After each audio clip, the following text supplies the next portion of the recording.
Well, good morning. Pleasure to be here in New York. Appreciate the invitation to speak about some work we've been doing at Dartmouth. Dartmouth is probably the smallest of the NCI-accredited cancer centers. I was actually struck by the scale of that smallness yesterday.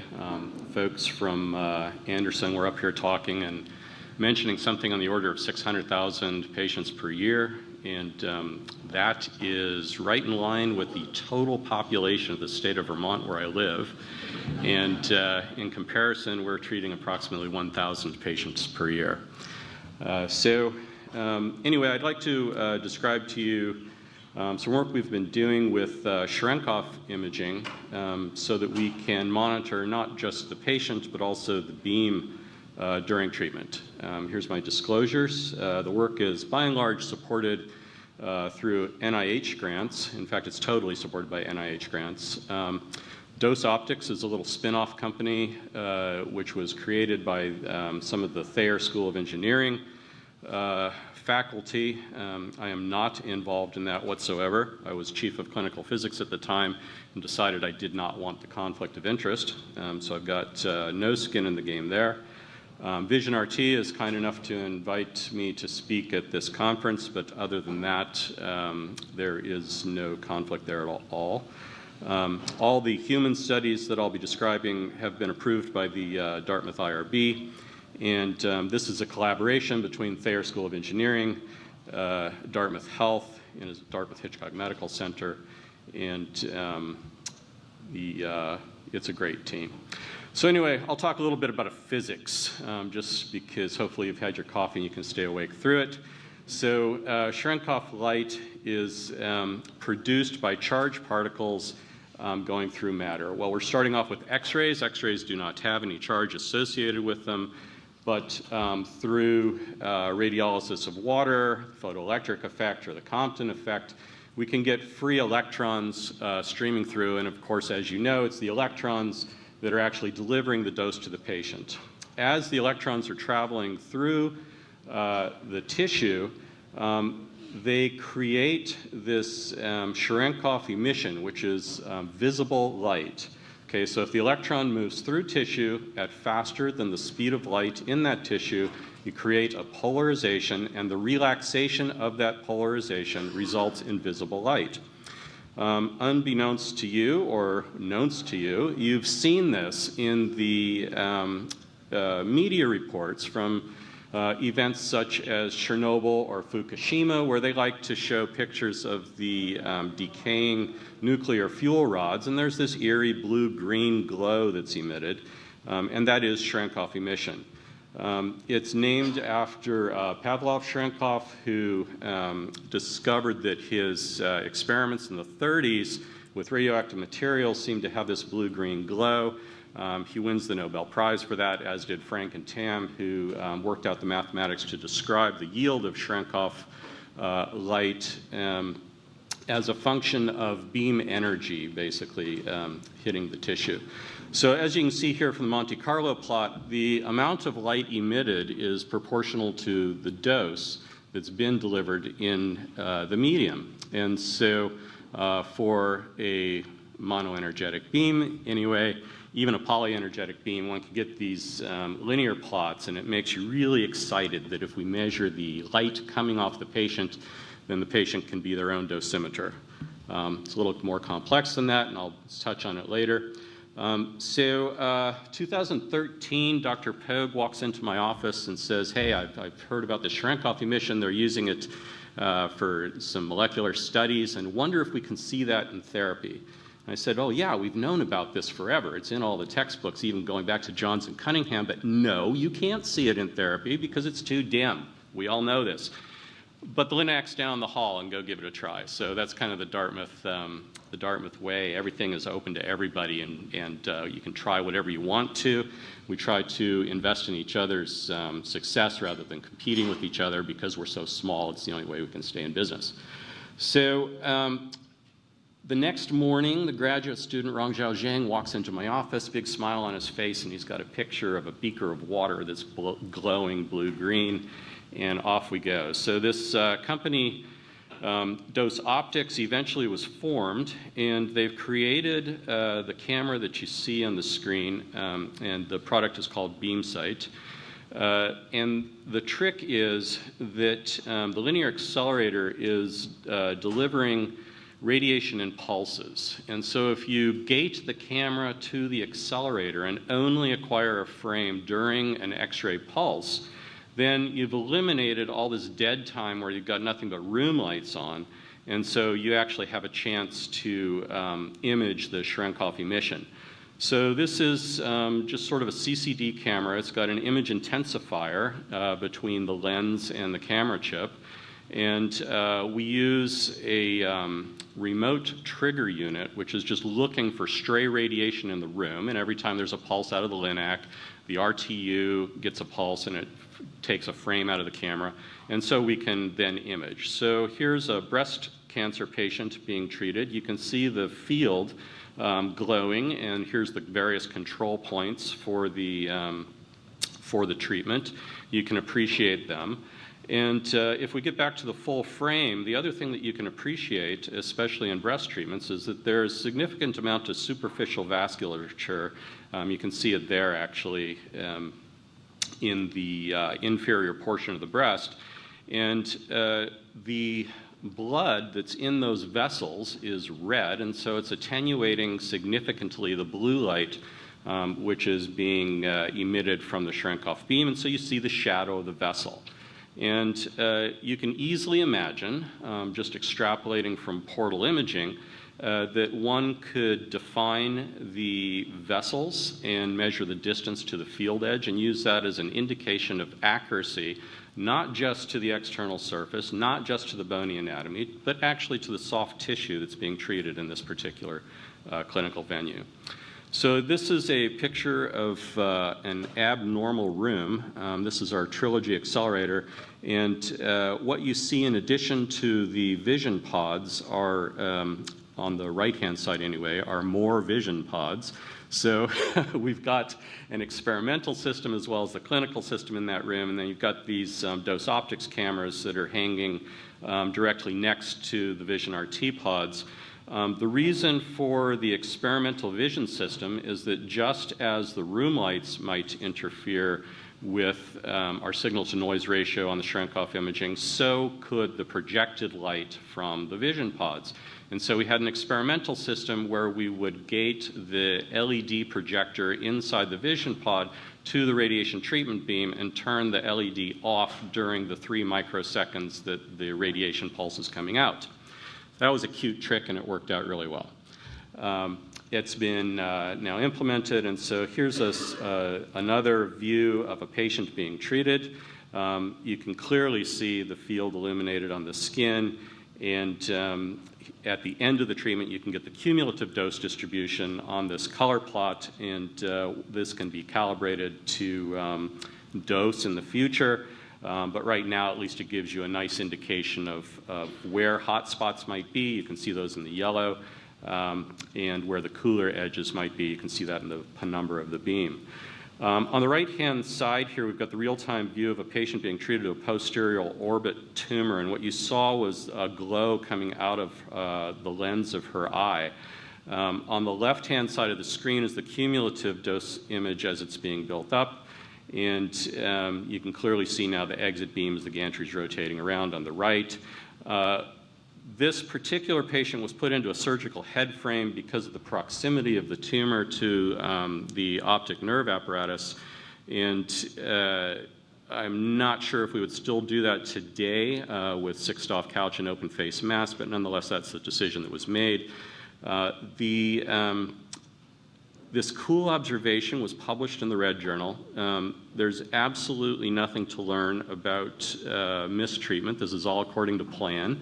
Nothing really to learn scientifically either, and yet it was the most downloaded paper in 2020 from the journal. It just got people's attention.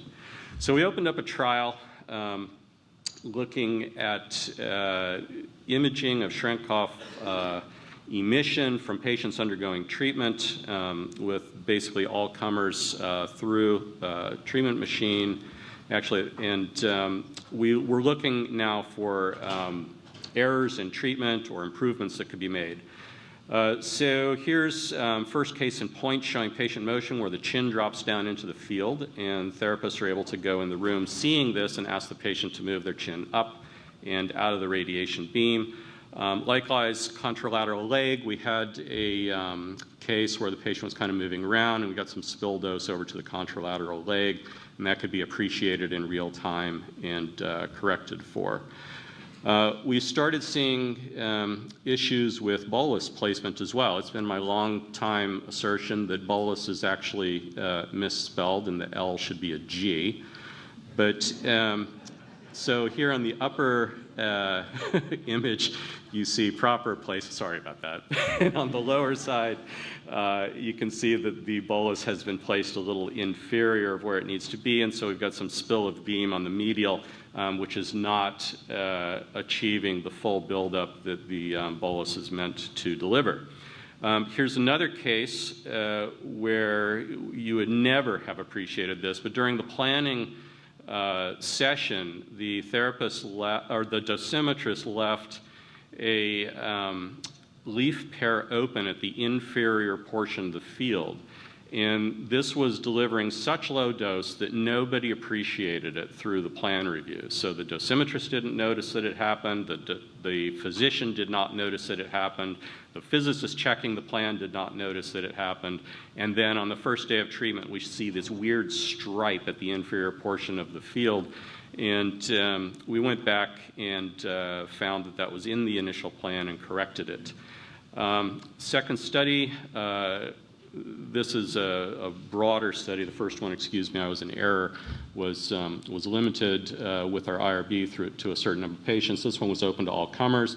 And we're looking for areas of improvement now in patient setup, treatment planning, accessory use or setup, and patient compliance during treatment. So similar to the case shown before, here's patient's chin in the field. And then removed from the field on the right-hand side after it was noted. Turns out this was in the original treatment plan. It was in the very low dose region that people typically don't look at. You don't scroll your dose line all the way down to 0. Everybody's interested in what's the 50% and above and what are we treating. So it sensitizes us that we need to look at where the scatter dose or exit dose is. The bolus placement, very similar to what we've talked about before. On the left-hand side, that bright stripe is light piping, so you see an extremely bright edge on the bolus, and obviously there's a lot of field spilling out from underneath. On the right-hand side of the image, on fraction 20, you can see that the axilla is not completely covered down there on the posterior edge. This is a neat one where the patient gets tired of holding their hand up on the ring and drops their arm into the beam. So what we're looking at here is exit emission from the posterior oblique field on a spine treatment. And so whilst there was no harm done, of course, to the treatment volume, there's no reason to get this exit radiation to the limb. There's no benefit in that. So it points to the importance of being able to actually see the beam and the tissue that it's hitting during the treatment, as well as, bad on us, probably a better immobilization device than just a handheld ring. So it may be something that occurs more often than we know. This is first patient at a new site. So this is a community clinic, and we noticed that there is quite a bit of exit radiation getting to the contralateral breast, which is not intended to be treated. And for young women, this could actually be deleterious because secondary cancers are in fact a function of received radiation exposure, especially for anybody premenopausal. So there's cumulative image showing the same effect on the surface. And this is the real-time images that were acquired during those treatments, and you can see that really there's extraordinary coverage of that contralateral side. This was taken back to planning and corrected early on in the course of treatment to avoid that issue. It also motivated a change in technique during treatment and review process, where an administrative control was asserted such that people are now supposed to look at the low dose lines in addition to the treatment dose lines. And having been radiation safety officer for a number of years, I learned that administrative controls are perfect because they can address any issue, and they're also worthless because somebody's going to make a human error eventually and forget to do the deed, right? So the visualization, I think, is a really nice mechanical control, or at least a nice indicator of what exactly is going on during the treatment, giving you the possibility to view actual dose from the patient. Now, what we'd like to do is make the system more automated so that incident detection can happen without human intervention, because just like a human might not look at the low dose line, the therapist's eyes may be looking on some other screen. We've got plenty of screens to look at these days, right? And might not see the incident happen. So we're thinking about machine learning, which likely will be diagnosis code based, and try to inform an automated system of what a typical field should look like for a certain treatment type, compare it to what we see during the treatment, and hopefully raise a flag on the screen, alerting a person to go look into the details of the plan, make sure that it's actually what we would like to see. I apologize, this is quite a busy slide. It's covering two main issues in turning the patient into their own dosimeter. So one, on the left-hand side, is simply skin tone. And so optical light is absorbed as a function of melanin concentration, as shown in the subplot, in that linear subplot below. And so we're right now investigating the combination of cherenkov cameras with simple color cameras in the room and a color scale, so that we can apply correction factors to linearize the amount of light seen versus skin tone. And we've opened a study in collaboration with Moffitt Cancer Center in Florida, so that we can get a much more representative patient population than what we have in the far northeast. And we'll be reporting on this presumably later in this year. The other issue made it actually into Nature Medicine, and that's one in which we've touched on already, the tissue type. So fibroglandular or muscular tissue is well vascularized and therefore has a tremendous volume of red-colored fluid in it, blood, and that is more attenuating of the Cherenkov emission than, for example, adipose tissue, which is just going to be a simple scattering medium without much absorption. And so Rachel Hachadorian reported on using CT Hounsfield units as a surrogate for tissue type, and she was able to linearize then the Cherenkov emission intensity between two different patients, one with more adipose tissue, the other with more fibroglandular tissue, and did it for a series of patients, showed that it worked out, and that was great. We're taking this one step further and looking at hyperspectral analysis of the Cherenkov emission coming out of the patient. So if you do a color analysis, you find that Cherenkov light emitted from muscular fibroglandular tissue is going to be more weighted in the longer wavelengths, the red. That's the stuff that's able to pass through the vascular tissue. And the blue will be more heavily attenuated. And so looking at the spectrum coming out of the patient should be helpful to sort out the tissue type and make our correction factors. And the little graphic on the right is just, it's kind of cool that we did the initial studies with the oldest possible technology for color cameras. So this is the old Videocon that news reporters used to heft over their shoulders. It was actually 3 different cameras, 1 for each channel, red, green, and blue. And that's the first system we used. We've gotten a little more sophisticated, and we're going over to a color wheel to investigate that further. So in summary, the cherenkov emission allows for real-time visualization of dose delivery. It can be recorded and viewed at any later time, not just during the images. Images show daily variations. I didn't get into it, but you can make cool statistics out of where are the vessels inside the field from day to day.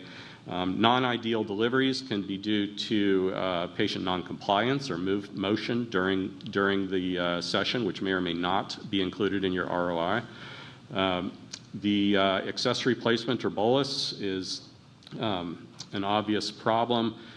Setup variations with chin or arm position. I know we're trying to address that with optical surface guidance, but this gives us one more tool. And then suboptimal plans are probably the least likely thing that we would detect without this technology. The Dose RT is a product that's not available yet, but that's going to be integrating cherenkov emission into the Vision SGRT screen. This is our team. We've got nice collaboration between physicians, engineers, physicists, students, and our fine therapists who really love the system. I didn't mention it, but our latest installation is a TrueBeam that was just installed this past year. The Dose RT screen, or the Dose Optics screen, I should say. Dose RT is not available. Dose Optics screen has basically replaced the in-room monitors. So the therapists like it so much that they have requested the big screen right above the console where they can see the patient in the background image in the room and see the dose being delivered at the same time. This is sort of the vision for the future. I think we need a little better alignment of that Dose Optics camera. You see it kind of pointing up in the air of kind of blue sky ideas or something on that order. But there's a mock-up of what the integrated treatment screen might look like. And that's a few years out. If you can't wait, you can Google up Dose Optics and get a cherenkov imaging system. Some clinics are doing that. And we love to see it. Happy to take any questions you might have.